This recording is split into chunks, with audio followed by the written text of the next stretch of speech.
Shabbat Shalom. Je profite de saluer nos amis qui nous suivent. Et puis on va aussi souhaiter un shalom à tous nos amis, des internautes qui nous suivent. Coucou, voilà, on vous salue au nom de Yeshua. Soyez bénis. Alors, sans plus tarder, on va aller dans notre message.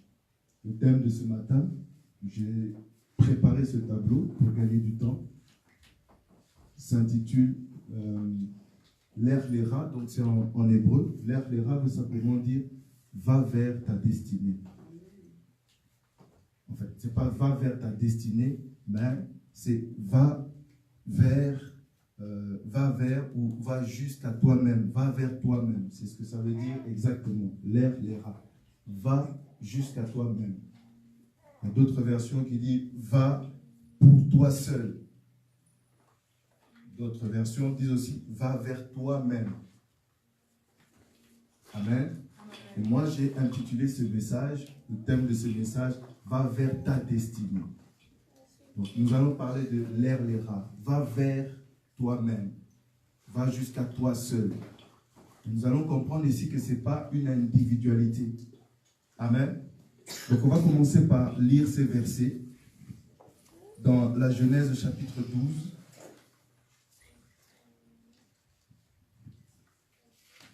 Genèse chapitre 12. L'Er Lera, c'est une paracha, c'est-à-dire une portion de lecture. C'est la troisième portion de la lecture que les saints Shabbats, les jours des Shabbats, les Juifs lisent, se répètent, se rappellent. Cela concerne un passage que Dieu va s'adresser à le père de la foi, qui est appelé Abraham. Amen. Et dans la Genèse chapitre 12, c'est ce que nous allons lire, à partir du premier verset, je lis au nom de Yeshua. L'Éternel dit à Abraham, va-t'en de ton pays, de ta patrie et de la maison de ton père, dans le pays que je te montrerai. Je ferai de toi une grande nation, et je te bénirai, je rendrai ton nom grand, et tu seras une source de bénédiction. Je bénirai ceux qui te béniront, et je maudirai ceux qui te maudiront. Et toutes les familles de la terre seront bénies en toi. L'Er Lera, cette paracha, ce verset, cette parole de Dieu, ça commence du chapitre 12, ça va jusqu'au chapitre 17. Et on va lire encore un autre verset. Celui-ci est beaucoup plus long. Le livre de Matthieu, chapitre 19. On va aller rapidement. Vous les avez ici au tableau. Chapitre 19. L'évangile au Matthieu 19. Le verset 27. Chacun de nous connaît cette histoire. J'ai pu l'écourter. Pour ceux qui n'ont pas de Bible, il y a des Bibles, il y a assez de Bibles ici. Donc Matthieu chapitre 19, verset 27. Pierre, prenant la parole, dit à Yeshua, voici, nous avons tout quitté et nous t'avons suivi. Quand sera-t-il pour nous? Jésus leur répondit, écoutez très bien, je vous le dis en vérité, quand le Fils de l'homme, au renouvellement de toutes choses, sera assis sur le trône de sa gloire. Quelqu'un peut dire le trône de sa gloire. Le trône de sa gloire. Le trône de sa gloire. Donc quand le Fils de l'homme, au renouvellement de toutes choses, sera assis dans le trône, sur le trône de sa gloire, vous qui m'avez suivi, vous serez de même assis sur 12 trônes et vous jugerez les 12 tribus d'Israël. Et quiconque aura quitté, écoutez-la bien, quiconque aura quitté à cause de mon nom, ses frères, ou ses sœurs, ou son père, ou sa mère, ou sa femme, ou ses enfants, ou ses terres, ou ses maisons, recevra le centuple et héritage, la vie éternelle. Amen. Recevra le centuple. Ça dit que ce qu'il a quitté, il recevra encore plus que ce qu'il a quitté. Au centuple. Alléluia. Ce qu'il aura perdu, il recevra au centuple de ce qu'il a perdu. La Bible parle d'un homme appelé Job, qui avait tout perdu. Mais lorsque le Seigneur s'est souvenu de lui, son rédempteur, cet homme appelé Job, a reçu les centuples. La Bible déclare qu'il a été doublement béni de ce qu'il avait. S'il avait des filles qui étaient très jolies, il a eu des filles encore plus jolies qu'il avait. Donc c'était double. Amen. Amen. Amen. Lève ta main là où tu es et dis: je recevrai le centuple ce matin. Je recevrai le centuple. Et pour votre bonne information, le Fils de l'homme dont il est question ici, Jésus, est assis dans le trône de sa gloire. Il est déjà assis dans le trône de sa gloire. Et on nous dit, il continue de nous dire au verset 30, plusieurs des premiers seront les derniers et plusieurs des derniers seront les premiers. Parce que les premiers qui étaient là, qui devaient tout renoncer, qui devaient quitter pour recevoir les centuples, n'ont pas su tout quitter et suivre le Messie. Mais les derniers, ceux qui sont arrivés après, ont eu cette capacité de tout renoncer, de tout abandonner, de tout perdre. Ils ont accepté de perdre pour regagner. Alléluia. Alléluia. Dans la vie, nous avons l'habitude de ne pas, de se battre pour ne pas perdre. Mais le principe du royaume de Dieu nous enseigne le contraire. Celui qui cherchera à préserver sa vie va le perdre. Mais celui qui va le perdre à cause de mon nom regagnera la vie. Amen. Souvent nous nous battons pour nous nous accrochons à nos biens. Nous nous accrochons. Tu t'accroches pour une veste. Tu t'accroches pour une marque de parfum. Tu t'accroches pour le bien matériel. Et tu te bats pour cela. Et tu te bats même physiquement. Les paroles, malédictions sortent de ta bouche. Parce qu'on veut te prendre quelque chose de matériel. Tu n'es pas prêt à perdre cela. Tu n'es pas prêt. Mais le Seigneur dit, celui qui est prêt à perdre à cause de moi, recevra les centuples. Ça, c'est la mentalité du royaume. Et c'est le Messie qui est venu nous enseigner ces choses. C'est ton Seigneur et Sauveur que tu as accepté comme Jésus-Christ. C'est lui qui est venu t'enseigner ces choses-là. Pourquoi n'écoutons-nous pas notre Seigneur? Pourquoi ne lui obéissons pas? Et pourquoi ne faisons pas sa volonté? Puisqu'il va nous dire que ce n'est pas ceux qui disent Seigneur et Seigneur à longueur de temps. Et je veux dire que ce n'est pas les païens qui disent Seigneur et Seigneur. C'est toi qui te lèves le matin. Ce matin, tu t'es levé, tu as dit Seigneur, merci pour le souffle de vie que tu m'as renouvelé. Hier soir, avant de manger, tu as dit Seigneur, j'ai béni ce repas. Tu es arrivé ici à la convention, tu as dit Seigneur, je t'ai béni. C'est nous à longueur de temps qui disons Seigneur et Seigneur. Le Seigneur s'adresse à nous. Ce n'est pas ceux qui disent à longueur de temps Seigneur, Seigneur, mais c'est ceux qui font la volonté. Il y a la différence de dire à longueur de temps Seigneur, Seigneur, merci, Seigneur, je prie, Seigneur, je bénis. Il y a la différence de dire Seigneur, Seigneur et la différence entre le dire Seigneur et faire la volonté du Seigneur. Alléluia. Amen. Faire la volonté du Seigneur. Faire la volonté du Seigneur va nous amener quelque part. Faire la volonté du Seigneur va t'emmener quelque part. La volonté du Seigneur, comme le pasteur nous l'a rappelé dans son exhortation ce matin, aller plus loin. La volonté du Seigneur va t'emmener vers ta destinée.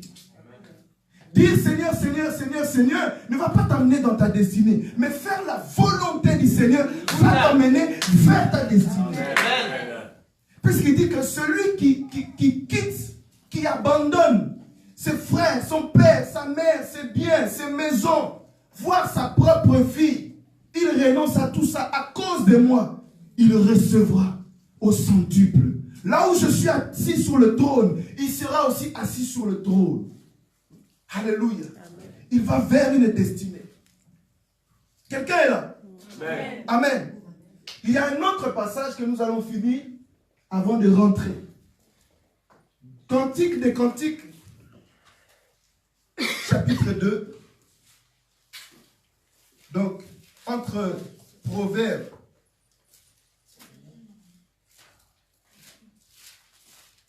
juste après Proverbes, Ecclésiaste et Ésaïe. Vous avez le livre des Cantiques,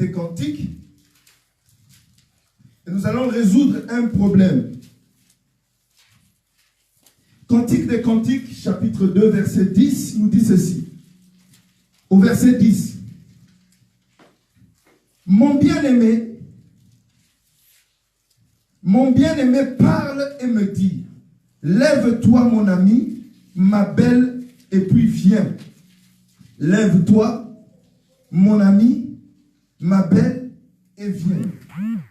Au verset 13, si nous allons, cette même personne va insister sur la même chose du verset 13. Le figuier forme ses premiers fruits et les vignes en fleurs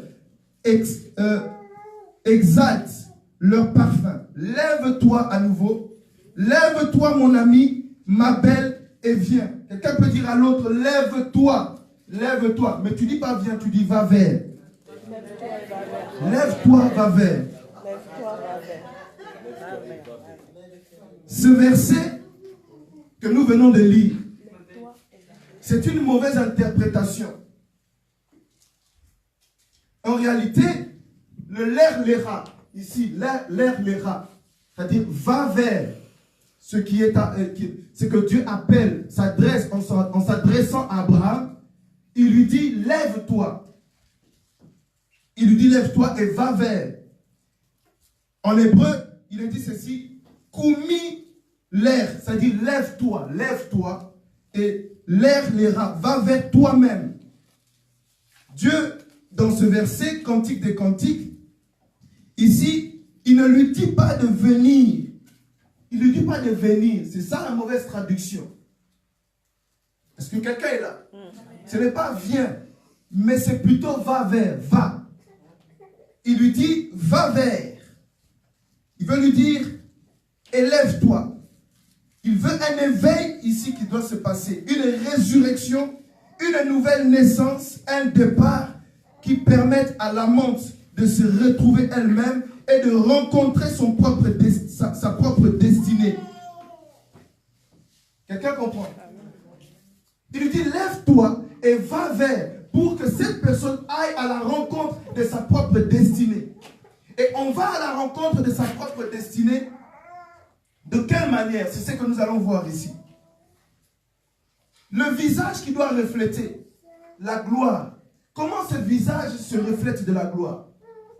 Comment tu peux regarder, comme si tu te regardes dans un miroir, tu te vois. Comment tu peux refléter cette gloire? Cette gloire. Ça marche pas.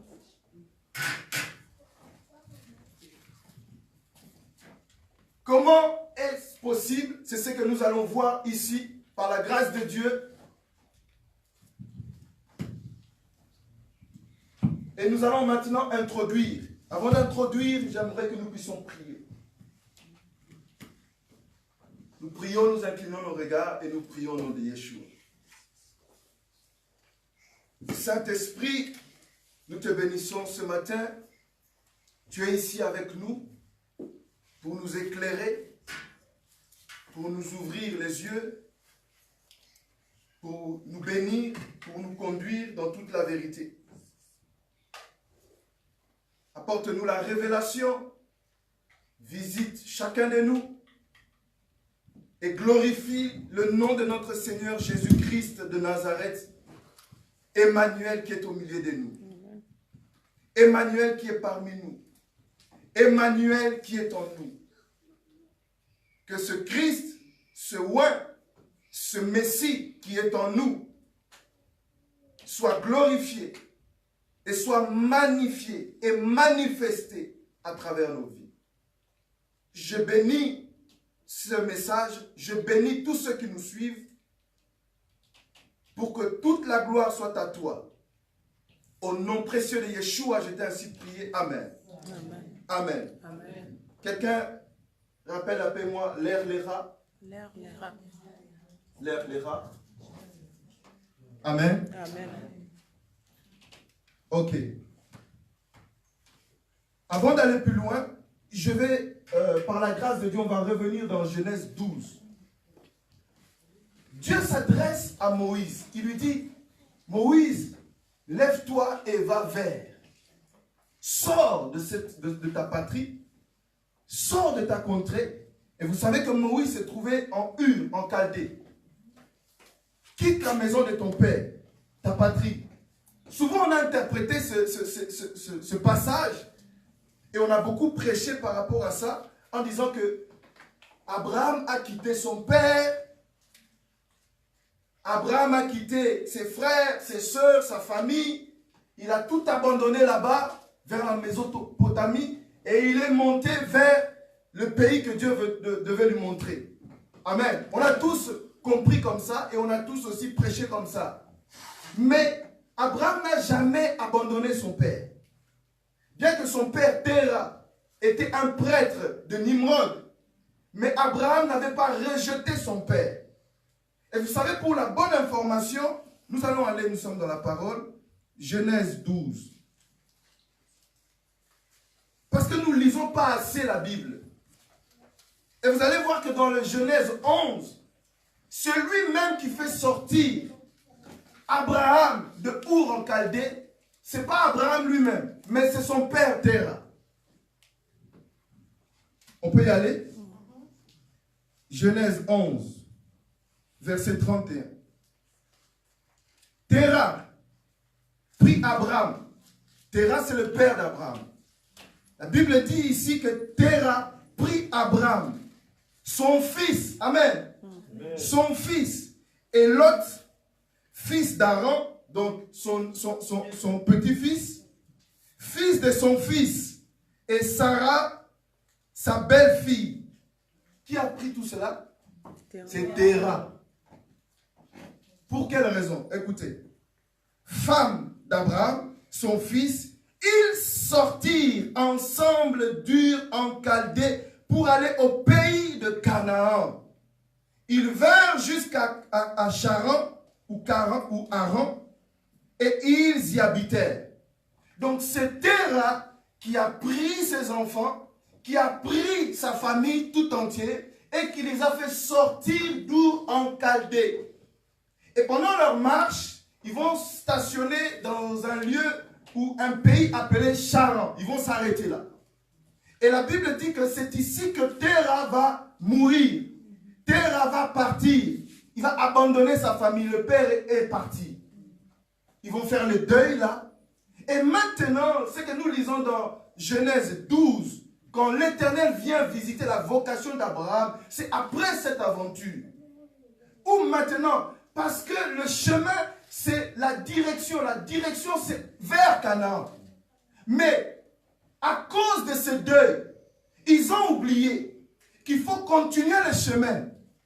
À cause du deuil, ils ont oublié que la vie doit continuer. Malgré que papa est parti, il nous a fait sortir. On devait aller à Canaan, là où la vie serait meilleure. Mais papa s'est arrêté là. Ce n'est pas parce que papa est parti que tout doit s'arrêter. Nous devons continuer. Amen. Alléluia. Amen. Et Dieu va appeler Abraham. C'est ici maintenant que l'air va vers le pays de ta destinée. Va vers le pays de la promesse. Et Dieu va dire à Abraham, l'Éternel dit à Abraham, va-t'en de ton pays. Alléluia. Il va lui rappeler, lorsque Abraham va se lever, lorsque Abraham va prendre courage, c'est là que l'Éternel va susciter Abraham. Pour que le chemin où ils avaient déjà engagé, ils s'étaient engagés, qu'ils puissent le reprendre.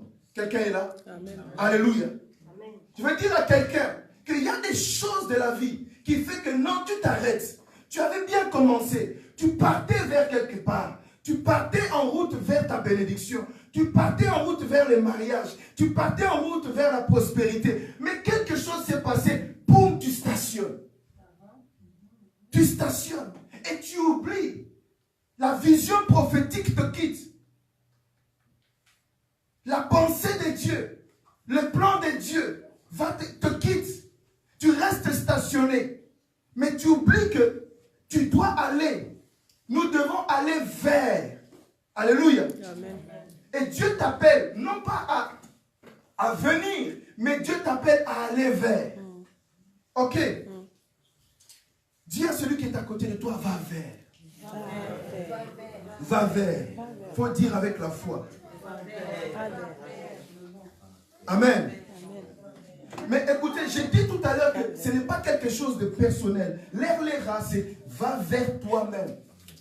D'autres versions, va pour toi seul. Mais si nous le comprenons comme ça, ce n'est pas quelque chose de personnel. Ce n'est pas quelque chose d'individuel. Amen. Pourquoi? Parce que Genèse chapitre 2 verset 18 nous dit qu'il n'est pas bon que l'homme soit seul. Donc tu ne peux pas aller seul. Tu ne peux pas vivre seul. Tu ne peux pas marcher seul. Tu ne peux pas aller vers toi-même seul. Amen. Amen. Donc de quoi il est question ici? Il est question de quelque chose qui est prophétique.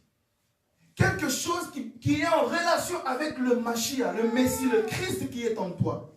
Alléluia. Amen. Et ici, c'est une nouvelle dimension. Ici, on nous parle d'aller jusqu'à toi-même. Pas pour toi-même en tant que personne, mais jusqu'à mourir de ce que tu as été auparavant. Je répète, jusqu'à mourir de ce que tu as été auparavant. Je ne te demande pas de te suicider.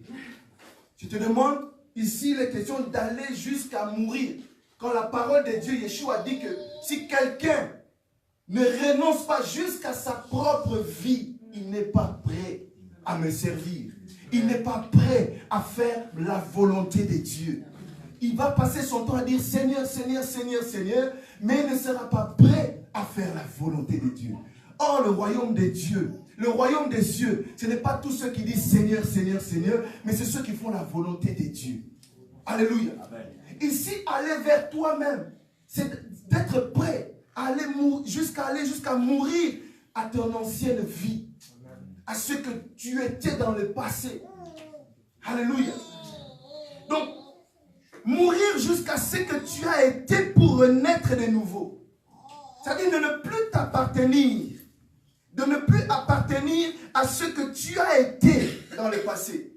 Mais maintenant, à être renouvelé par l'intelligence qui est donnée par le Saint-Esprit. À être renouvelé complètement. Ton intelligence. À mourir en soi-même. Ça, c'est la destination finale. Amen. Amen. On a dit à Moïse, quitte ta patrie.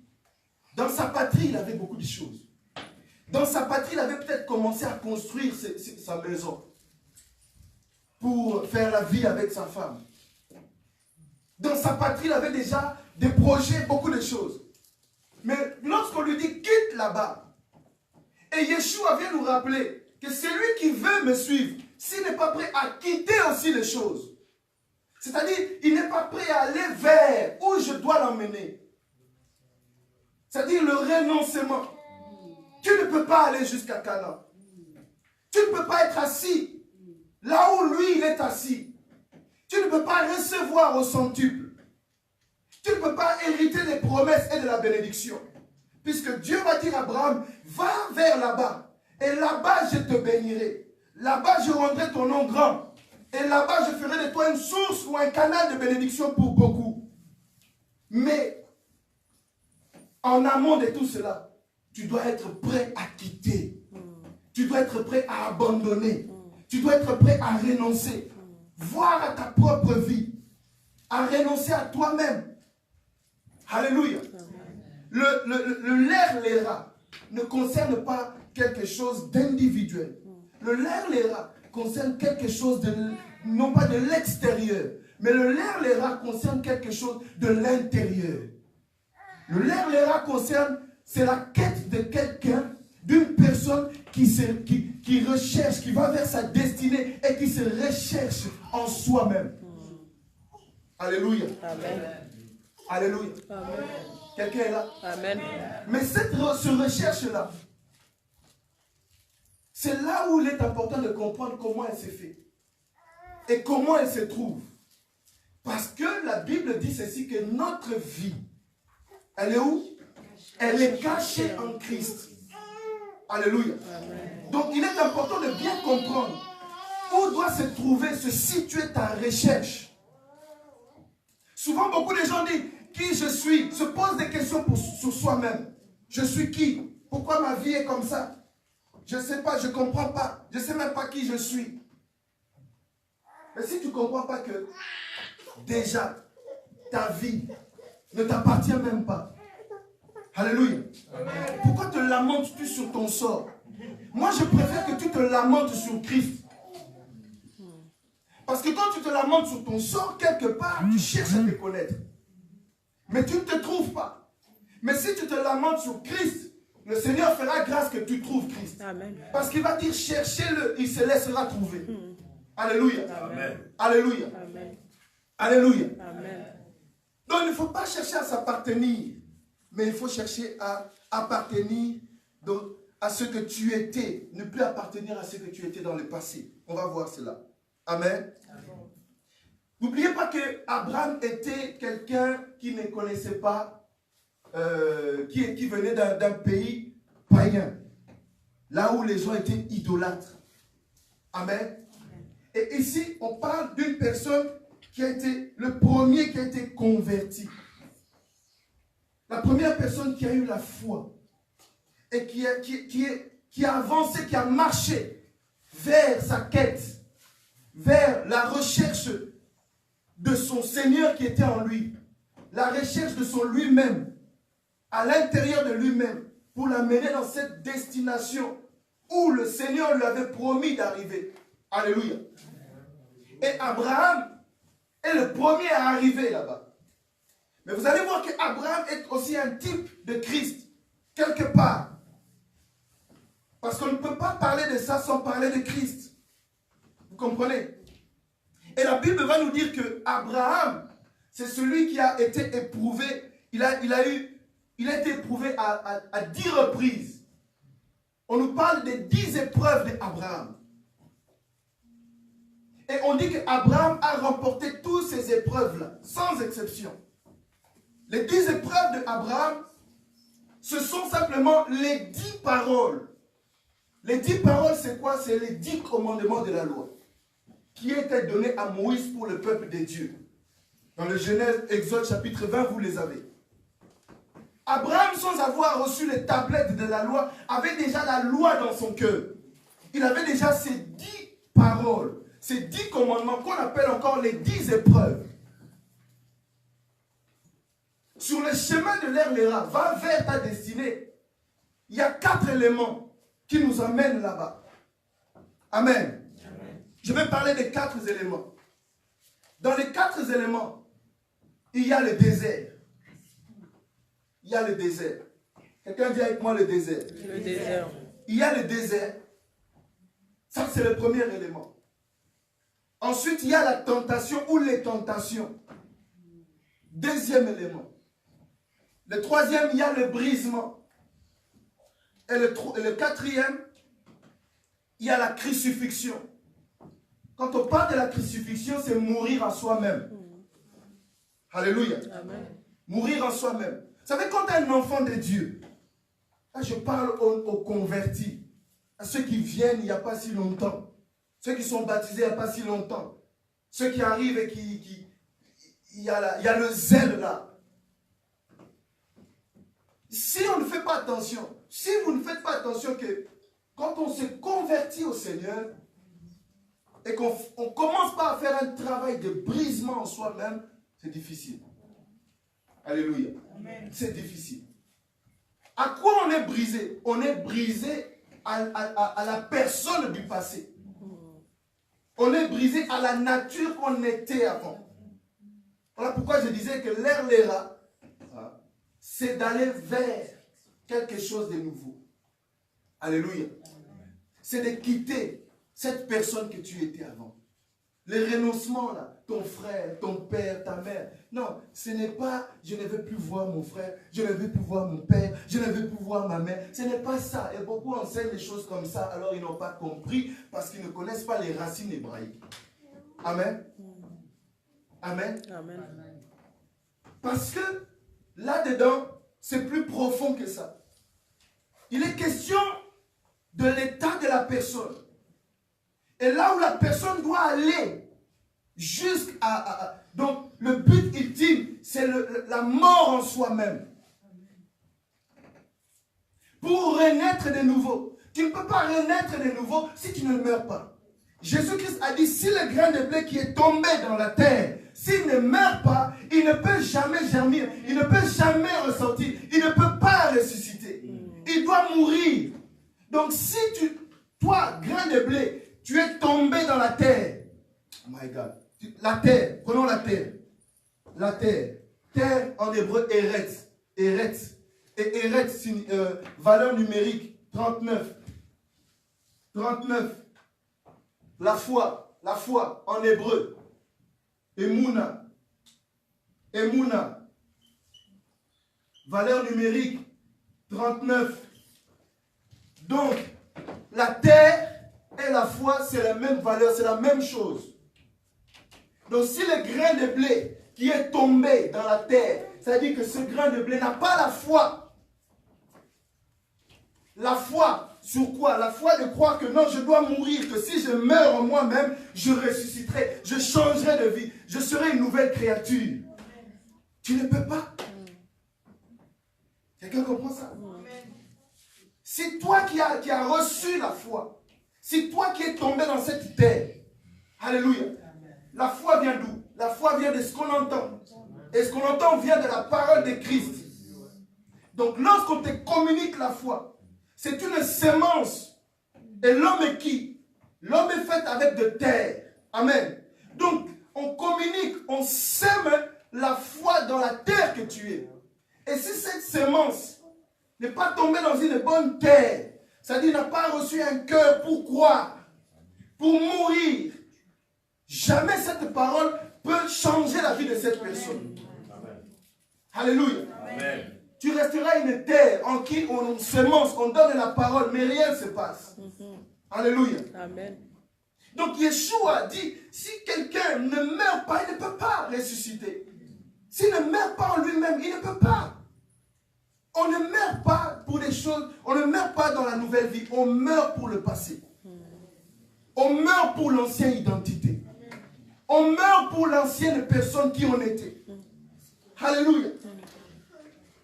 L'air les rats concerne quoi? L'air les rats, dans le l'air les rats, on nous parle de la royauté. Quelqu'un dit la royauté. La royauté. Ce que nous recevons lorsque nous devons aller vers, c'est cette couronne qui nous attend. Alléluia. Amen. Ici, il est question de la couronne. Je vais vers pour recevoir une couronne. Alléluia. Amen. Je vous renvoie à ce que Yeshua a dit. On a posé la question à Jésus. Mais nous, on a tout abandonné. On a quitté nos familles. On a quitté notre travail, la pêche. On a tout renoncé, on t'a suivi. Qu'arrivera-t-il à des gens comme nous qui avons tout renoncé pour te suivre? Le Seigneur a dit, à ceux qui ont tout renoncé, voire même leur propre vie, qui se sont sacrifiés à cause de mon nom, lorsque tout sera renouvelé et que je serai assis sur mon trône de gloire, vous serez aussi assis et vous jugerez. Qui sont assis sur les trônes? Ce sont les rois. Donc, en réalité, quitter là, quand Dieu dit à Abraham, quitte tout là-bas et va vers, il y a le trône qui l'attend. Il est question d'un trône, il est question d'une couronne. Tu dois recevoir une couronne. Il y a une couronne qui t'attend, il y a une couronne qui est destinée pour toi. Va vers ta destinée. Cette destinée, c'est pour aller recevoir la couronne qui t'attend. Il s'agit de la royauté. où tu dois être assis pour juger les nations, pour juger les mondes, pour trancher, comme Joseph, trancher les choses. Amen. Il s'agit de la royauté où tu reçois cette sagesse qui doit faire la balance. Alléluia. Amen. Et seuls ceux qui ont tout renoncé peuvent recevoir cette couronne.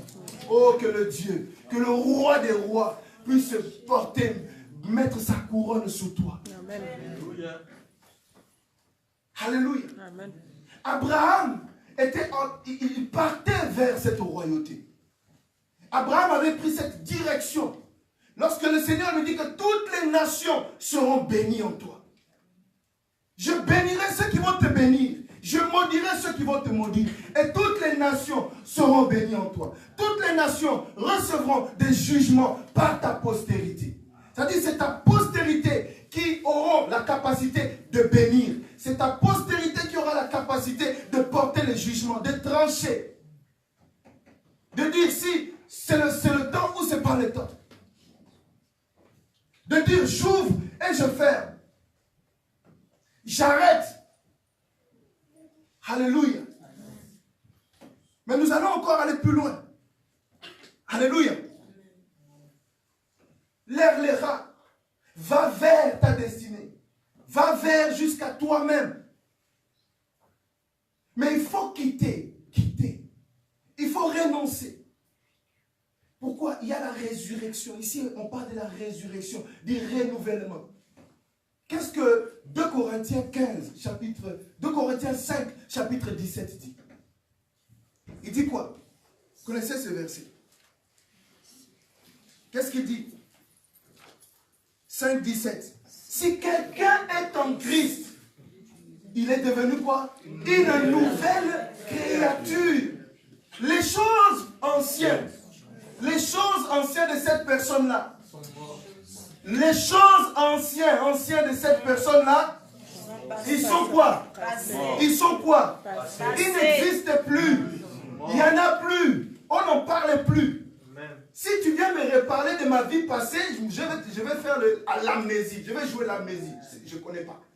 C'est pas moi. C'est pas moi. Comme Sarkozy, notre ancien président. Non, il y a Sarkozy. Sarkozy a fait l'amnésie. Oui, Chirac aussi. Chirac. Oui. Mais Sarkozy aussi. On l'a attrapé, on l'a filmé. Les caméras l'ont filmé. On l'a interrogé. C'est toi là? Non, c'est pas moi. C'est pas moi. Je suis une nouvelle créature. Alléluia. Donc les choses anciennes sont passées. Pourquoi remettre encore le vieil homme d'actualité? Tu es en Christ. Depuis quand tu es en Christ? Mais on retrouve toujours le vieil homme. On retrouve toujours l'ancienneté. Or, la Bible dit qu'on ne peut pas mettre le vin nouveau dans le vin ancien. On ne peut pas mélanger le vin nouveau qui est dans l'outre neuf avec des vieilles outres. Ta vie ancienne, c'est une vieille outre. On ne peut pas mélanger cette nouvelle vie-là. Alléluia. Amen. Mais pour que les choses anciennes passent, il faut que tu meurs. Il faut que tu meurs. Le désert. Vous savez que Christ, lorsqu'il commence son ministère, ça c'est ton Seigneur, je te parle de Jésus-Christ, ton Sauveur. Lui-même Jésus-Christ, la Bible dit quoi? Luc 4, que l'Esprit de Dieu, le ciel a jugé bon de l'envoyer au désert. Pour quelle raison? Pour qu'il soit tenté. Quand toi tu es au désert, quand nous sommes au désert, ah les démons m'attaquent, ah les démons m'attaquent, ah j'ai des problèmes, ah les sorciers, j'ai des problèmes, ah, mais tu ne sais pas que Dieu t'envoie. Dieu lui-même t'envoie. Il fallait quelques semaines pour Israël, depuis la sortie de l'Égypte, d'arriver à Canaan. Mais Dieu les a envoyés au désert. 40 ans. Alors qu'il fallait quelques semaines. Il y a des gens qui me disent, mais comment tu fais pour aller chaque week-end à Chartres depuis longtemps? Il n'y a pas une église à côté. On pouvait dire, mais comment ils font pour aller dans le désert 40 ans? ce chemin-là, c'est plus facile. Alléluia. Mais Dieu, pour qu'il t'enseigne, il veut que tu passes par le désert. Le désert, c'est le chemin de la destinée. C'est le chemin de la destinée. C'est vrai que ce n'est pas facile parce que le désert, il y a des scorpions, il y a des serpents. Mais la Bible dit aussi que lorsque les serpents airains avaient mordu chaque enfant d'Israël, Dieu a appelé Moïse, il a dit, fais-toi un bâton d'airain, mets un serpent d'airain, lorsque tu vas le lever, tous ceux qui vont regarder vers ce serpent d'airain, ils seront guéris. C'est-à-dire que Dieu, même dans le désert, il met à disposition la guérison pour toi. Il met à disposition même dans le désert. Alléluia. Agar, qui était la servante de Sarah, qui a mis au monde Ismaël. Elle est partie dans le désert. Et elle était presque au bord de mourir. C'est le Dieu d'Abraham qui a sauvé Agar dans le désert. Je dis à quelqu'un qui est dans le désert, Dieu pourvoira de l'eau au désert. Dieu pourvoira de la manne au désert. Dieu pourvoira des écailles au désert. Dieu pourvoira. Parce qu'il est le Dieu qui pourvoit. Alléluia. Amen. Israël sont sortis de l'Égypte. Et Dieu leur a aussi dit, allez vers votre destinée. Allez plus loin. Sortez de vos limites. Allez plus loin. Quittez l'Égypte. Quittez le système. Quittez ces religions. Quittez ces cultes, ces faux cultes. Et allez plus loin. Allez vers. Mais lorsqu'ils vont vers, ils commencent par passer par le désert. C'est le chemin de la destinée. Alléluia. Est-ce que je parle à quelqu'un? Et Dieu dit quitter l'Égypte. Mais pour certains qui vont quitter l'Égypte, ils vont se retrouver dans le désert. Écoutez le langage de certains. Est-ce que, quand ils vont voir que c'est la galère ici, n'avons-nous pas à manger de la viande lorsque nous étions chez les Égyptiens? Ils se parlaient entre eux comme ça. Ils se rappelaient entre eux. N'avons-nous pas, frère Lucie, tu ne te rappelles pas? Toi et moi, on partageait le poulet fumé. N'avons-nous pas des poulets fumés, des côtes de Chine, des côtes de porc? N'avons-nous pas de l'agneau? N'avons-nous pas ces viandes-là? C'est quoi? C'est pas la viande. En réalité, c'est pas la viande. En réalité, c'est la mentalité de l'Égypte qu'ils n'avaient pas quittée. Amen. Ils n'avaient pas quitté la mentalité. Beaucoup se disent que non, je suis sorti des catholiques, je ne suis plus catholique. Mais ils sont à l'église des réveils, ils sont à l'église, mais ils ont encore la mentalité des catholiques. On prétend être, oui, je ne suis plus catholique. Maintenant, je suis l'église des réveils, je suis pentecôtiste, je suis je ne sais pas qui. Mais il y a la mentalité. Vous allez voir dans certaines églises, c'est l'église des réveils. Mais si vous regardez, vous observez bien, vous allez retrouver encore des choses de l'église catholique romaine. Vous n'avez pas quitté. Les fêtes païennes, vous n'avez pas quitté. Vous êtes encore au Saint-Valentin. Vous êtes des choses, vous ne savez même pas d'où ça vient, leurs origines. Des choses comme ça. Les coutumes païennes, les hérésies, le paganisme. Vous n'avez pas renoncé. Vous n'avez pas... Comment tu vas aller vers ta destinée? On a dit à Abraham, quitte là-bas. Parce que là-bas, à Ur, c'était le pays d'idolâtrie. Il y avait des coutumes païennes. Il y avait de la sorcellerie. Il y avait beaucoup de choses qu'on faisait. Il y avait la mentalité païenne. Il y avait la mentalité qui n'était pas de Dieu.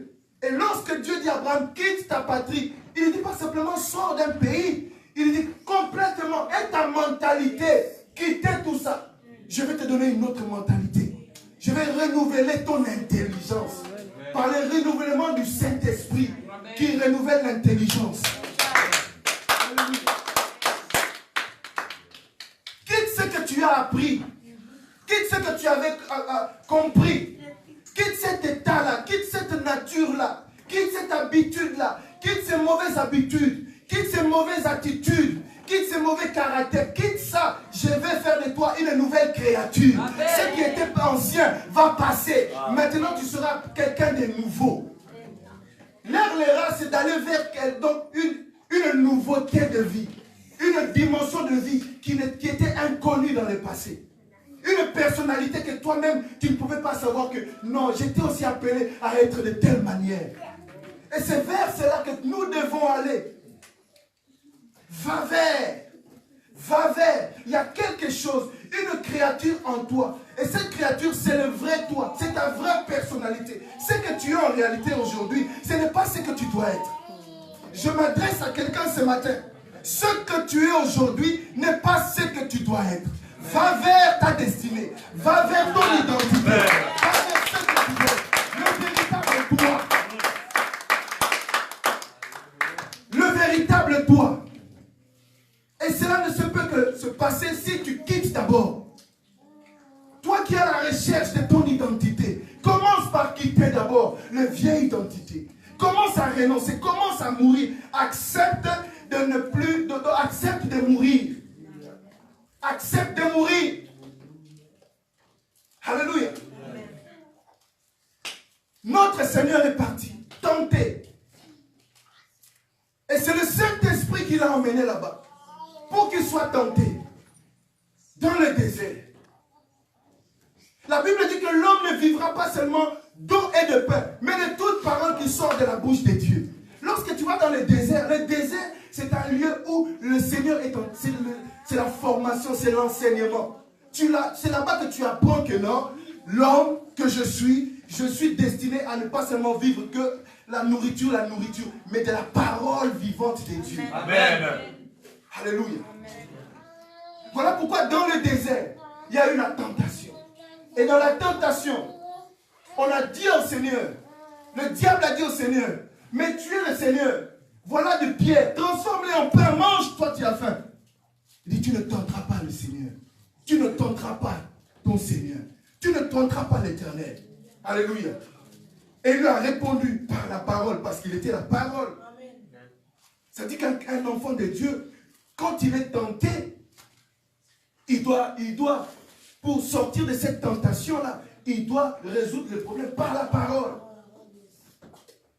Il sort de cette tentation, sa victoire, c'est la parole de Dieu.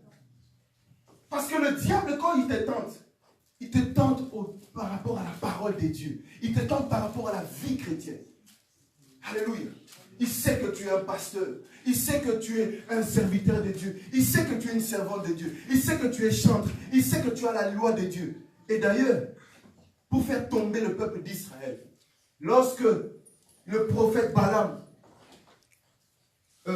le roi Balak est parti chercher le prophète Balaam pour maudire Israël. Balaam va lui répondre que non, je ne peux pas maudire ce que Dieu a béni. Amen. Mais il y a une prophétie qu'on appelle la prophétie diabolique de Balaam. Cette prophétie diabolique, c'est quoi? Balaam va dire à Balak qu'il y a une solution par contre. Ces gens-là que tu vois là, ils ont une alliance avec leur Dieu. Ces gens-là, ils ont une alliance. Une alliance qui a été contractée. Où Dieu ne se répand pas de son alliance. Et dans cette alliance, il y a des recommandations. Et dans ces recommandations, il y a des vies qui leur est recommandée. Cette vie, c'est la vie de sanctification. Parce que leur Dieu est saint. Et il les a appelés aussi à la sainteté. Il les a mis à part pour qu'ils soient un peuple différent de tous les autres.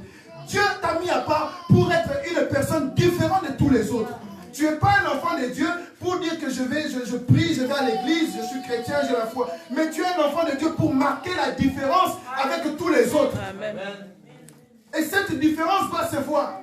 Car Jésus va dire, je ferai la différence entre ceux qui me servent et ceux qui ne me servent pas. On doit voir cette différence. Où est cette différence entre le chrétien et celui qui n'est pas chrétien? Entre celui qui passe son temps à dire Seigneur, Seigneur, et celui qui fait la volonté de Dieu. Tu as dit, je ferai la différence. Et lorsqu'il va prendre Israël, il va faire cette différence. Il va les mettre à part. La sanctification, la mise à part. Il va les sanctifier et il va les bénir.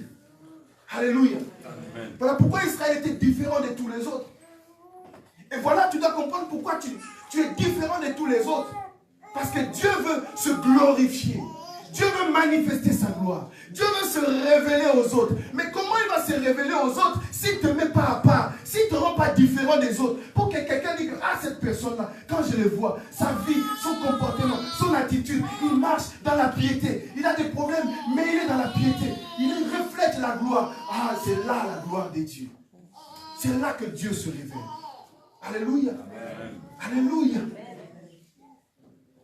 Dieu veut montrer cette différence. Et il te sanctifie pour ces raisons. Et Balaam va dire que non, ils ont des lois. Dans ces lois, Dieu leur a dit, n'allez pas prendre des filles, des femmes étrangères. Si vous prenez des femmes étrangères, moi, je ne serai plus avec vous. Je laisserai vos ennemis vous faire du mal, vaincre sur vous. Et Balaam va donner ce secret à Balak. Si on pousse, prends les plus belles femmes de ton pays et envoie-les dans les camps d'Israël pour séduire les soldats, pour les séduire. Donne-leur des jolis maquillages. Fais-les habiller des petits mini pour que les plus faibles, ils n'arrivent plus à se contenir. Vas-y, envoie-les. Et c'est comme ça. Les belles femmes là, elles étaient là. Et les enfants d'Israël, ceux qui n'étaient pas assez forts, et Dieu a commencé à les frapper. De quelle manière? Leurs ennemis, Dieu permettait que leurs ennemis avaient l'avantage sur eux. Alléluia. Alléluia. Vous savez, dans cette histoire-là, dans l'ancienne alliance, Dieu avait fait deux parts des choses. Concernant les ennemis d'Israël, Dieu avait dit que vos ennemis ne pourront jamais vous vaincre. Amen. Amen. Donc Dieu avait divisé les ennemis d'Israël, des enfants de Dieu. Vous allez comprendre quelque chose. Dieu lui-même fait exprès. Et Dieu lui-même dans sa volonté ne permet pas que tes ennemis puissent t'atteindre. Mais dans 100% de tes ennemis, Dieu va laisser 50% à côté. Et ces 50%-là vont servir à une chose. Vous savez c'est quoi? Dieu va les utiliser contre toi. Les 50 premiers, c'est pour ne pas qu'ils puissent t'atteindre. Quand ils vont venir, ça ne va pas marcher. Mais les 50 autres là, quand toi tu vas désobéir, Dieu va prendre les 50 restes là, attaque-les, fais-le ce que tu veux, mais touche pas à leur âme. Et toi tu vois les ennemis, c'est là, pasteur, les démons m'attaquent. Mais Dieu fait cela exprès. Vous savez pourquoi? Parce que ces ennemis-là vont servir à ce que toi tu puisses te repentir et retourner à Dieu. Amen. Non, je n'ai pas entendu. Amen. Tu as compris?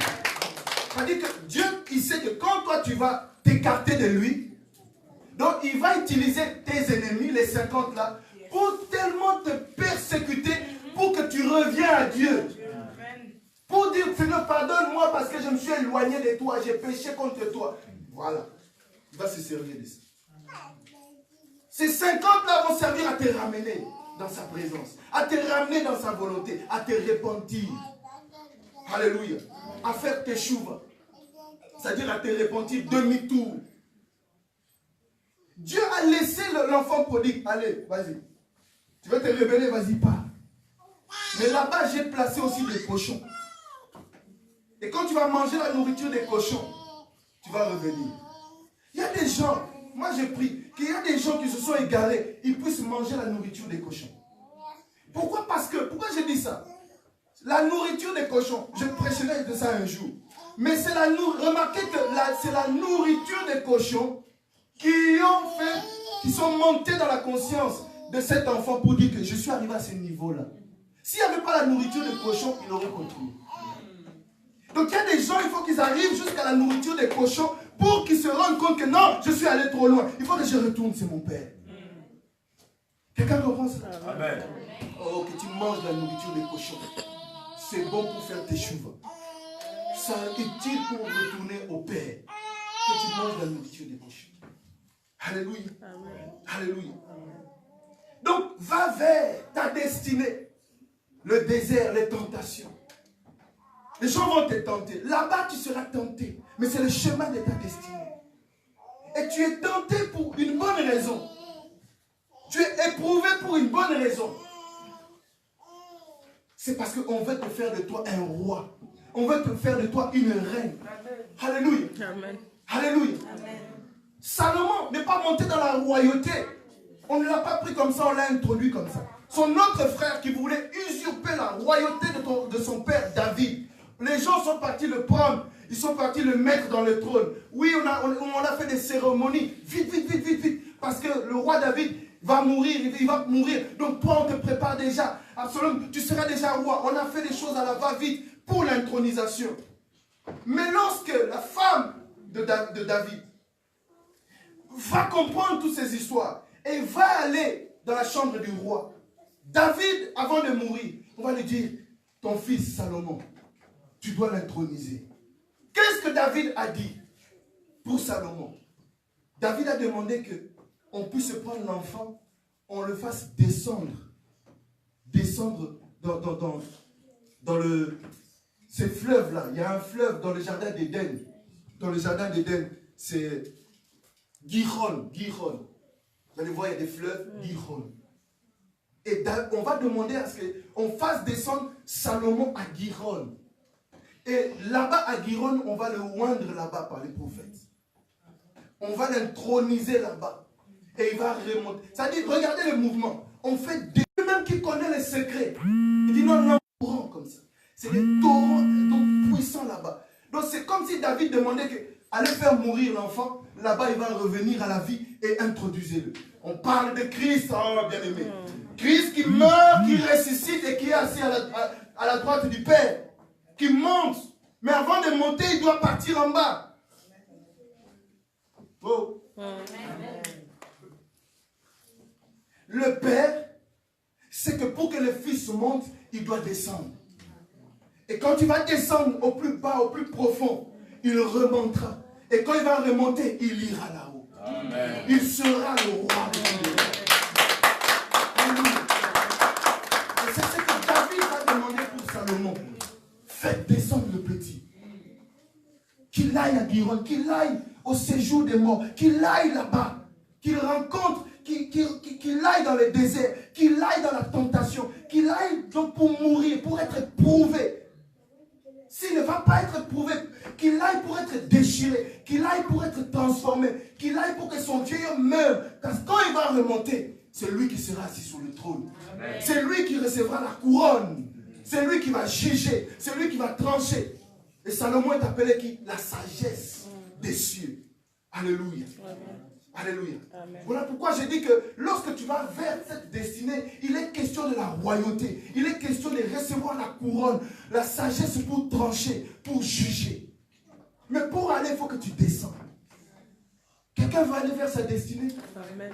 Quelqu'un va aller vers sa destinée? Amen. Alléluia. Tu dois descendre. Es-tu prêt à descendre? Amen. Es-tu prêt à descendre? C'était la destinée de David. C'était la destinée de Salomon. C'était la destinée de Abraham. C'était la destinée de Yeshua. Es-tu prêt aussi? Es-tu prêt aussi à descendre? Es-tu prêt à descendre, à accepter, à renoncer, à mourir en soi-même, en toi-même, pour recevoir ce que les rois doivent recevoir? Pour recevoir ce que les reines doivent recevoir. Ces hommes et ces femmes de qualité qui ont payé le prix et qui ont obtenu cette nature que seul le Seigneur donne, la nature, la nouvelle créature. Alléluia. Nous devons renoncer. Et je parle aussi du brisement. Le brisement. Le brisement. Si je prends un verre, je jette par terre, ce verre va se briser. Alléluia. C'est-à-dire que le brisement, c'est se laisser. C'est se laisser. La personne qui se laisse briser, qui veut se faire briser, c'est la personne qui se laisse entre les mains du potier. C'est le potier qui va donner la forme qui lui plaît. Ce n'est pas toi qui vas te donner la forme qui te plaît. Mais c'est ton Dieu qui va te donner la forme qui lui plaît. Il est le potier. C'est-à-dire que lorsqu'il te prend, il te dit non, cette nature-là, ça ne me plaît pas. Au commencement, la terre était informe et vide. Alléluia. Il y avait les ténèbres. Et le Seigneur a dit que la lumière soit. Lorsqu'il te prend, il y a les ténèbres. Lorsqu'il te prend, tu es vide. Lorsqu'il te prend, tu n'as pas de forme. Cette forme-là ne lui plaît pas. Cette nature-là, ce caractère-là, cette attitude-là, ce n'est pas ça. il veut te faire une nouvelle créature. Qu'est-ce que le potier fait? Il te prend dans la main. Il te prend comme ça. Et il te casse. Il te brise. Alléluia. Il fait ce qu'il veut. Alléluia. Mais tu dois être prêt à accepter d'être dans sa main et te laisser briser. Tu dois accepter d'être dans sa main, te laisser briser par lui. Et notre Seigneur et Sauveur est passé par ce chemin-là. Ésaïe va prophétiser. Ésaïe va parler de ses souffrances. Et Ésaïe va parler aussi de notre Seigneur, comment il était brisé. Brisé par qui? Pas par les méchants, mais brisé par le Père. Alléluia. Et le Père veut briser quelqu'un ce matin. Le Père veut prendre quelqu'un dans ses mains ce matin. Il veut briser la vieille vie pour te donner une nouvelle vie. Amen. Alléluia. Amen. Alléluia. Amen. Nous sommes dans ce parcours-là. Et vous voyez que nous sommes arrivés au brisement, l'étape du brisement. L'étape du brisement, ce n'est pas pour te faire du mal. C'est justement pour enlever le mal qui est en toi. Oh, tu n'as pas compris. Ce n'est pas pour te faire du mal, mais c'est pour ôter le mal qui est en toi. C'est pour ôter le mauvais de toi. Ce n'est pas pour être mauvais contre toi, mais c'est pour ôter le mauvais. Parce qu'il y a le mauvais qui est en toi. Et le Père prend et te brise par ses commandements, son instruction, ses lois, sa parole. Et je vous ai dit tout à l'heure que Abraham a été éprouvé par les 10 épreuves d'Abraham, c'était les 10 paroles, les 10 commandements. Et vous allez comprendre une chose, depuis le commencement du ministère de Christ jusqu'à la croix, il y a 10, Christ va passer 10 épreuves. Depuis, je répète, depuis le commencement du ministère, Christ qui commence son ministère jusqu'à la crucifixion, si vous comptez toutes les étapes, Christ va subir 10 épreuves. Comme Abraham a subi aussi les 10 épreuves. Et au 10e épreuve d'Abraham, c'était lorsqu'il était avec l'enfant Isaac. Lorsqu'il voulait le crucifier, c'était la crucifixion. Alléluia. Lorsqu'il voulait le crucifier, l'ange est venu. La Bible dit que l'ange a intervenu et l'ange a dit à Abraham de ne pas faire l'acte. Mais le verset qui va descendre plus bas, il y a une parole qui va introduire le reste, la suite de la vie d'Abraham. On va dire, après toutes ces choses, est-ce qu'on peut aller voir cela? Il nous reste 5 minutes.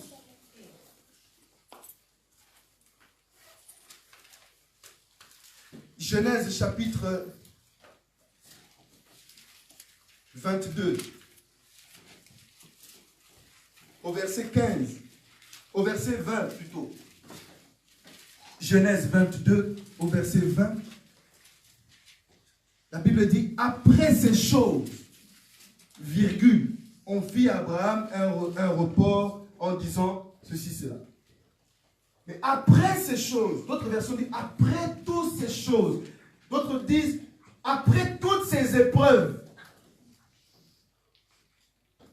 Donc après toutes ces 10 épreuves que Abraham va subir et qui va passer haut la main, bien que cela ait été difficile pour lui, c'est là qu'on vient annoncer à Abraham et tout ça que sa femme est morte et la suite, c'est écrit dans la Bible. Amen. Mais on précise bien qu'après toutes les épreuves qu'Abraham va passer, c'est 10 épreuves. Donc, Christ aussi, de même manière, depuis le commencement de son ministère, va passer 10 épreuves. Et ces 10 épreuves, ce sont les commandements de Dieu. Amen. Amen. On va lui poser la question, maître, quel est le plus grand commandement de la loi? Il va dire, le premier, le plus grand, tu aimeras l'Éternel ton Dieu de tout ton cœur, de toute ton âme et de toute ta force.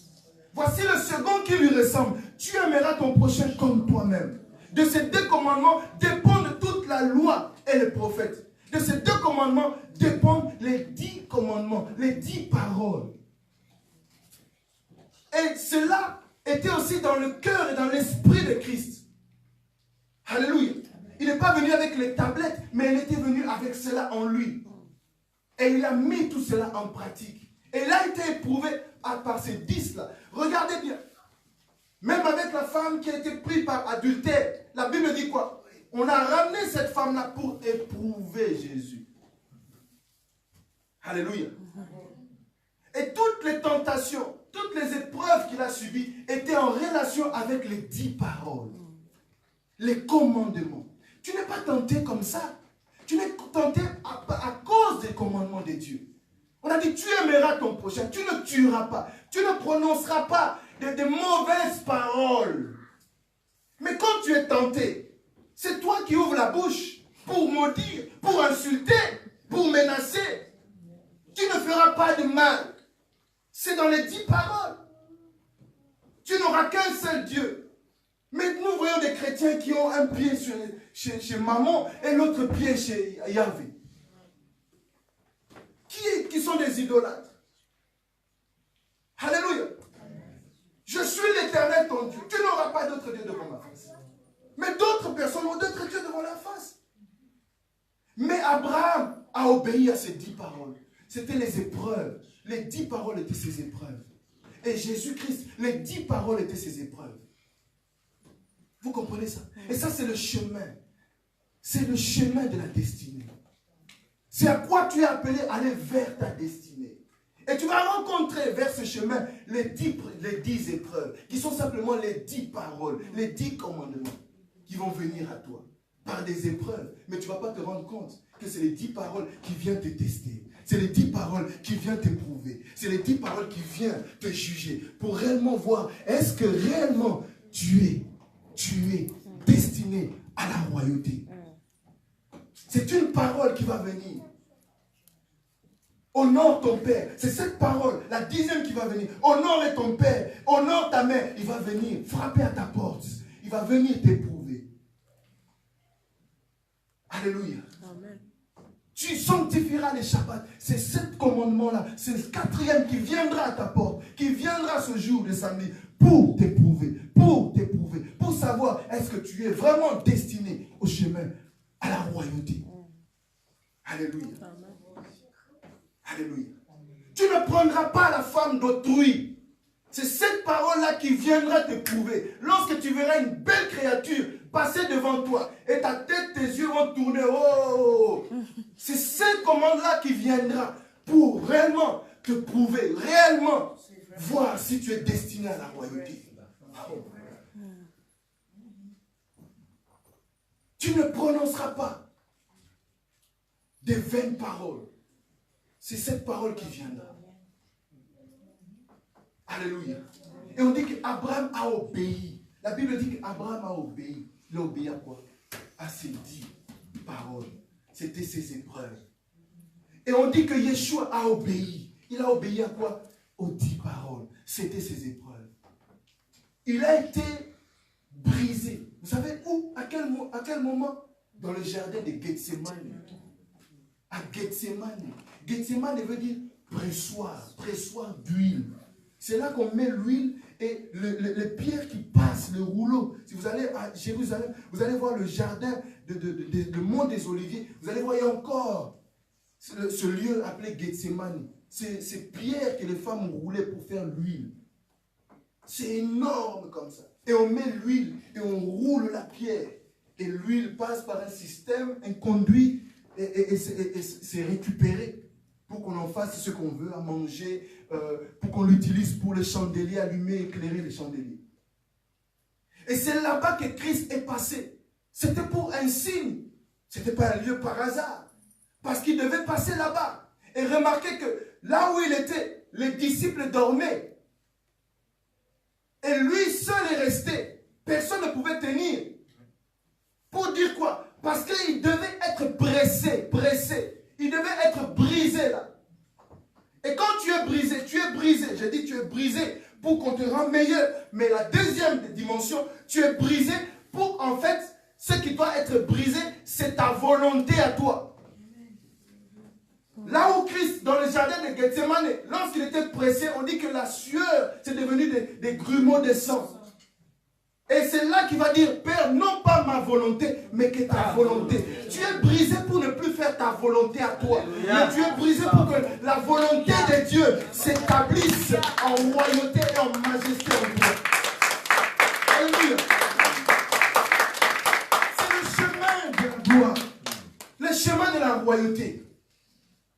Commence maintenant, dans ce désert, à plus dépendre de toi, mais à dépendre de Dieu. Mais dans ce brisement-là, à ne plus non plus faire confiance à toi, à ne plus chercher ta volonté, mais à chercher la volonté de Dieu. Face à cette situation, non, moi j'ai envie de faire ça, mais Dieu, que ta volonté se fasse. Révèle-moi quelle est ta volonté. C'est ça. Alléluia. Amen. Et après cela, le brisement, c'est là la dernière étape. Tu passes maintenant à la crucifixion. C'est là où tu meurs. C'est là où tu meurs. Et quand tu meurs, tu ne meurs pas pour mourir. Tu meurs pour renaître. Tu meurs pour devenir quelqu'un d'autre. Je dis à quelqu'un, tu dois être quelqu'un d'autre. Amen. Je dis à quelqu'un, tu dois être quelqu'un d'autre. Si tu ne nais pas de nouveau, tu ne peux pas voir le royaume des cieux. Tu dois naître de nouveau. Tu dois renaître comme le phénix qui renaît de ses cendres. Alléluia. Alléluia. Et quand tu renais de nouveau, quand tu ressuscites pour devenir une nouvelle créature, c'est là où tu es destiné à la royauté. Tu es destiné à recevoir, à t'incliner pour que le roi des rois te mette sur ta tête la couronne de juge, la couronne de justice. Alléluia. La couronne des juges, les juges de ce monde, les juges de ce siècle. C'est à quoi tu es destiné. Le juge de ce monde, le juge de ce siècle, à juger et à trancher, à juger ce qui n'est pas, et à trancher et à établir ce qui doit être, à juger là où le mal, te lever pour dire que ça, j'arrête ça dans cette famille, j'arrête ces choses, cette malédiction. Ici, les femmes vont enfanter, ici, les femmes et les hommes vont se marier. Ici, les femmes et les hommes vont vivre la joie. Je suis juge. Alléluia. Alléluia. Je fais vite. Va vers. Il y a un frère, Antoine Saint-Exupéry. C'était un conte, un écrivain. Il était aussi aviateur. Lui va dire ceci. Ce qui est important, c'est pas d'aller... Ce qui est important, c'est d'aller vers et non d'être arrivé. Ce qui est important, ce n'est pas d'arriver, mais c'est d'aller vers. Alléluia. Et Dieu va dire, va vers toi-même. Et on va finir par ce verset que j'aime beaucoup. L'homme de Dieu, l'apôtre des nations. Qu'est-ce que lui va dire dans son livre au Philippiens chapitre 3? On va le lire. Philippiens chapitre 3.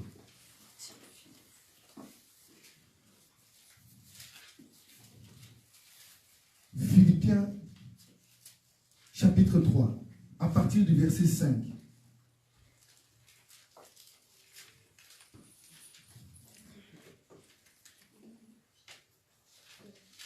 Vous y êtes?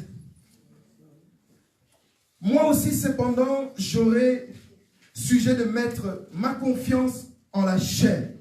Si quelqu'un croit pouvoir se confier en la chair, je le prie bien davantage. Écoutez la suite. Moi, circoncis le 8e jour, de la race d'Israël, de la tribu de Benjamin, hébreu, né d'hébreu, quant à la loi, pharisien, quant aux zèles, persécuteurs de l'Église, irréprochable à l'égard de la justice de la loi. Mais ces choses qui étaient pour moi des gains, des choses qui étaient pour moi des avantages, je les ai regardées comme une perte. Et je les regarde encore, ces choses, je les regarde encore comme de la boue. Alléluia. Je les regarde comme une perte à cause de Christ. Alléluia. Ces choses que tu avais avant, à cause de Christ, la vie que tu étais, l'homme que tu étais dans le passé. Paul est en train de regarder en arrière. Et il dit, ces choses-là, aujourd'hui, je vois ça comme de la pète, comme des choses inutiles, comme de la boue à cause de Christ. Je regarde mon état, je regarde la personne, je regarde l'identité que j'étais, l'animosité que j'avais, la vie du péché, le menteur que j'étais, le violent que j'étais, le ceci que j'étais, la prostituée que j'étais. Ces choses-là, je regarde ça comme de la boue. La personne qui est toujours là à se disputer, à créer des scandales, je regarde ça comme de la boue à cause de Christ. Ces choses qui étaient pour moi des avantages, ces choses qui étaient pour moi un mode de vie, un style de vie, je regarde ça comme une perte, comme de la boue à cause des Christ. Avançons, allons vers la destinée de Paul. Avançons, avançons. À cause des Christ. Et même, je regarde toutes choses comme une perte à cause de l'excellence de la connaissance de Jésus-Christ de Nazareth, mon Seigneur, pour lequel j'ai renoncé à tout. Je regarde tout comme une perte à cause de l'excellence de la connaissance de Christ qui est en moi, pour lequel j'ai renoncé à tout. Voilà pourquoi Christ dit, si vous ne pouvez pas renoncer à toutes ces choses, vous ne pouvez pas me suivre, vous ne pouvez pas faire ma volonté, vous ne pouvez pas être mes disciples. Voilà un homme qui va vers la destinée. Et il témoigne ici qu'il a renoncé à tout. Il a renoncé à tout à cause de l'excellence de la connaissance de Christ. Quelqu'un est avec moi? Amen. Continuons vers la destinée de l'apôtre Paul. J'ai renoncé à tout. Je le regarde comme de la boue, afin de gagner Christ. Afin de gagner qui? Afin de gagner Christ. Afin de gagner Christ. C'est Christ en nous. Ta recherche, ta quête, ton travail, tes recherches de tous les jours doivent s'orienter sur Christ. C'est Christ le secret. C'est Christ le mystère. C'est Christ le trésor. C'est Christ ta vie. C'est Christ l'espérance. C'est Christ la gloire. C'est Christ la royauté. C'est lui qui mettra la couronne sur toi. Yes. Alléluia. C'est lui notre vie. C'est lui que nous devons chercher. Nous devons tourner nos regards vers l'intérieur. Car il est à l'intérieur de nous. Et nous devons le chercher. Nous devons le gagner. Gagner Christ. Alléluia. Amen. Et il va dire encore, pour gagner Christ et d'être trouvé, écoutez la suite, d'être trouvé en lui, non pas avec ma justice. Nous avons tous notre justice. Si tu dis à l'un et à l'autre, vous dites à chacun de nous ici, vous allez voir que nous avons des justices différentes. Si nous donnons un thème, un sujet, et nous donnons, qu'est-ce que toi, tu penses, ta justice, c'est quoi par rapport à ça? Vous allez voir les différences de justice. Vous allez voir, chacun a sa justice. Oh non, moi non, telle personne qui a fait ceci, il mérite cela. Telle personne qui a fait cela, il mérite cela. Telle personne, l'autre va dire, non, l'autre va être plus souple, l'autre va être modéré, l'autre va être tranchant, l'autre va être comme ci, cela. Mais Paul, persécuteur de l'église, cet homme, regardez ce qu'il est devenu. Il va dire ici, non plus avec ma justice, parce qu'il était passé par les déserts, il était passé par les 10 épreuves, par les tentations, il est passé également par le brisement, et il est passé par la crucifixion. On ne reconnaît plus cet homme.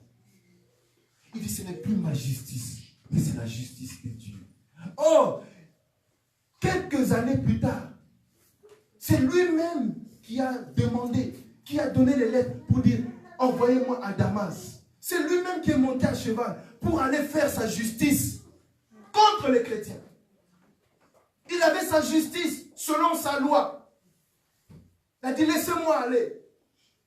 C'est lui-même, lorsqu'on a persécuté Étienne, c'est lui-même aussi qui a cautionné, il était là, il a cautionné les actes de lapidation, parce qu'il était aussi d'accord avec cette justice, qui était la justice des hommes et non la justice des dieux.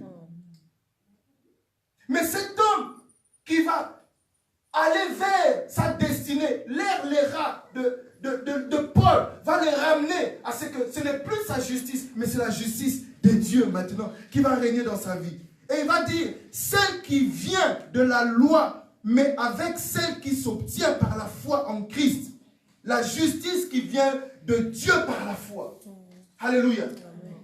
Je crois qu'on n'a pas besoin de faire ça.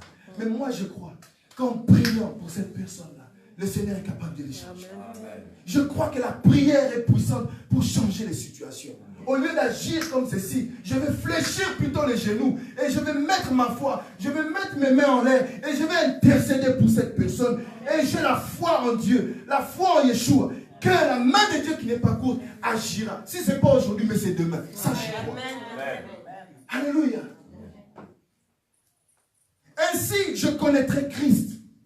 Écoutez la suite. Je connaîtrai Christ et la puissance de sa résurrection et la communion de ses souffrances en devenant conforme à lui dans sa mort pour parvenir, si je puis, à la résurrection d'entre les morts. Est-ce que vous comprenez ce qu'il est en train de dire? Il dit au verset 12, ce n'est pas que j'ai déjà remporté le prix, où j'ai déjà atteint la perfection, mais je cours pour tâcher de la saisir, puisque moi aussi j'ai été saisi par Jésus-Christ. Frère, je ne pense pas l'avoir saisi, mais je fais une chose, oubliant ce qui était ancien, oubliant ce qui était du passé, oubliant ce que j'étais avant, ce que je fais aujourd'hui, oubliant les choses qui est en arrière et me portant vers ce qui est en avant, vers ma destinée, je cours vers le but, l'Era. Je vais vers l'objectif. Alléluia. Amen. Quelqu'un a compris ce qui s'est passé? C'est-à-dire que tout ce qu'il a annoncé ici, depuis à dire qui il était, jusqu'aujourd'hui, il dit, j'oublie tout. J'oublie tout. Et je vais vers le but. Et regardez le but. Je cours vers le but pour remporter le prix de la vocation céleste de Dieu en Jésus-Christ. Alléluia. Ta vie est cachée en Christ. Le véritable toi, ce n'est pas toi. Mais le véritable toi, c'est Christ en toi. Le véritable toi, c'est Christ en toi. Et c'est cet homme-là que tu dois rechercher. Parce que c'est ton identité. C'est ta personnalité. Et tu vas vers l'Era. C'est aller vers Christ. Vers Christ. La destinée que tu dois chercher, c'est gagner Christ. Tu dois gagner Christ. Ta destinée se trouve en Christ. Et tu dois aller vers Christ. Mais pour aller vers Christ, tu dois renoncer à tout. Pour aller vers Christ, tu dois abandonner tout. Tu dois regarder ce que tu connaissais comme de la boue. Ce que tu étais comme une perte pour gagner Christ à cause de l'excellence de la connaissance de Christ. Tu dois tout faire pour courir, pour vaquer vers ce but à remporter. Ce but qui n'est qu'une seule personne, Christ en toi, l'espérance de la gloire. Christ en toi et Christ en toi. C'est lui le but à atteindre. C'est pour lui que nous sommes créés et nés pour aller vers. C'est lui notre véritable destinée. Quand nous atteignons Christ, quelqu'un va me dire je crois en Christ. Mais croire en Christ ne suffit pas. Lui, cet homme, il dit je cours vers Christ.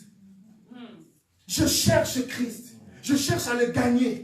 Je foi en lui, mais je vais le connaître encore. Ma destinée, je vais vers lui. Même si je puis renoncer à mourir avec lui.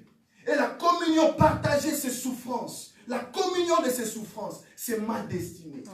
C'est ma destinée. Parce que mon identité, ce n'est pas moi, Paul, mais mon identité, c'est Christ en moi. Amen. Je dis à quelqu'un que ton identité, ce n'est pas toi, Louisie, ce n'est pas toi, Dina, c'est Christ en toi. Ce n'est pas toi, Constantin, c'est Christ en toi. Ce n'est pas toi, Papa lui, mais c'est Christ en toi. Ce n'est pas toi, Maman Lucienne, mais c'est Christ en toi. Je dis à quelqu'un que ce n'est pas toi. Tu n'es pas Cindy, mais le vrai Cindy, c'est Christ en toi. Ce n'est pas toi, Fabienne, mais c'est Christ en toi. C'est Christ en toi. Le Christ en toi. Et tu dois courir vers Christ. C'est ta destinée. Quitte, abandonne tout. Vois même ta propre vie et va vers ta destinée. Va vers le Christ en toi.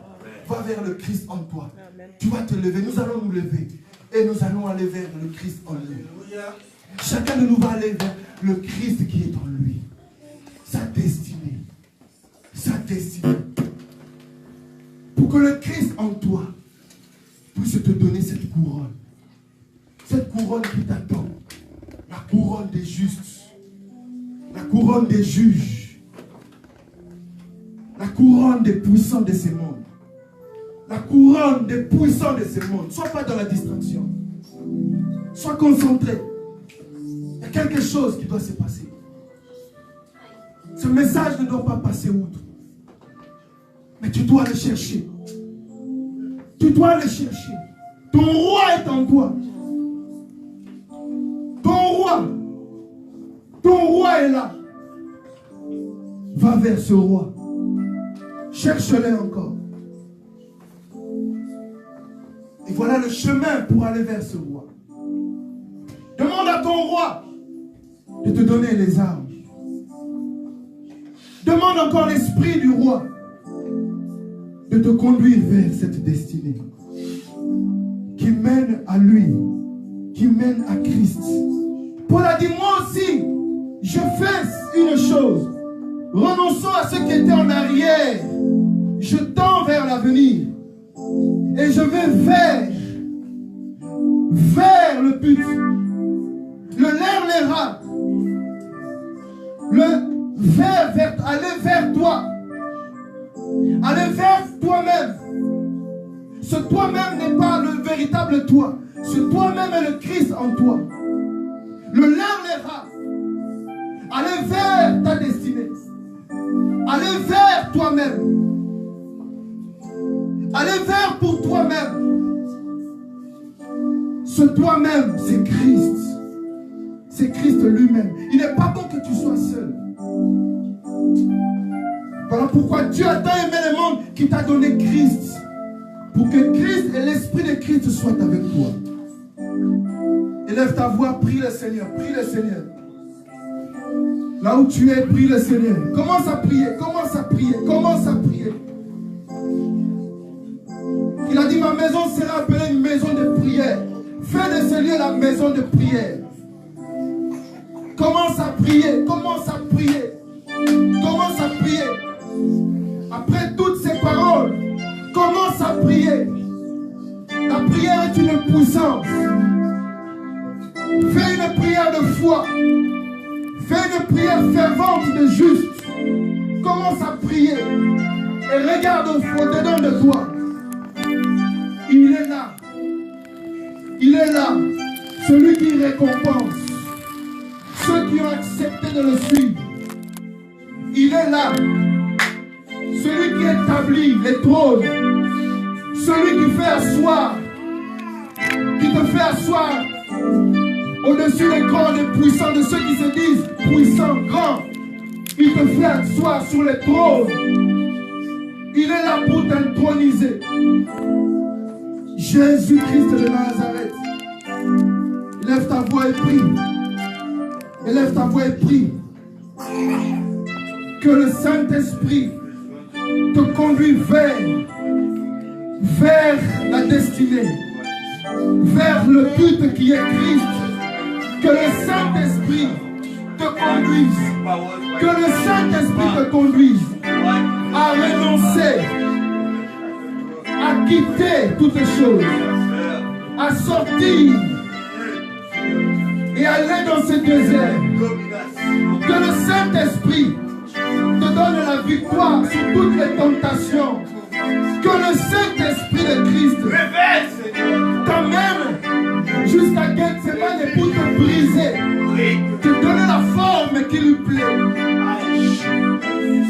et de faire de toi sa volonté. Que le Saint-Esprit t'amène à la crucifixion de ton vieil homme pour devenir un homme nouveau. Que le Saint-Esprit te ramène à la vie. Que ce qui est véritable puisse être vérifiable, puisse se manifester en toi. Que ce qui était caché en toi se manifeste. Que cette nature divine qui est ton identité se manifeste. Qu'il se manifeste. Je dis à quelqu'un, sors. Je dis à quelqu'un, sors et manifeste-toi. Je dis à quelqu'un que le Christ qui est en toi te manifeste. Le Christ qui est en toi te révèle. Père Saint, glorifie ton nom. Saint-Esprit, glorifie ce message. Et que tous ceux qui ont entendu, tous ceux qui ont compris, tous ceux qui ont vu, puissent refléter ta gloire. Que la nature divine que tu donnes, cette créature divine que tu fais de nous, en nous ôtant la nature du passé, puisse se révéler et se manifester. Fais de nous des princes de ce monde, des rois et des reines qui règnent et qui dominent avec toi. Là où tu es assis, c'est là où nous sommes assis. Là où tu es, c'est là où tu es. Seigneur, je bénis ton nom. Je bénis ton message. Je bénis l'esprit du message. Je bénis ton peuple, tous ceux qui sont au travers les réseaux sociaux et qui ont écouté ce message. Soyez bénis là où vous êtes. Que le Saint-Esprit de Dieu vous visite au nom de Jésus-Christ de Nazareth. Et que vous puissiez atteindre le but. Et que le roi des rois vous couronne. Soyez couronnés au nom de Jésus-Christ de Nazareth. Merci pour ma vie, Saint-Esprit. Que le diable que je menace par le pouvoir que tu me donnes, le voleur que j'interdis dans la vie de chacun, ne vole pas ce que tu as semé, ne détruis pas ce que tu as semé et ne plante pas à côté de cette sémence son ivraie. Au nom de Jésus. Que Dieu vous bénisse. Nous acclamons tous le Seigneur.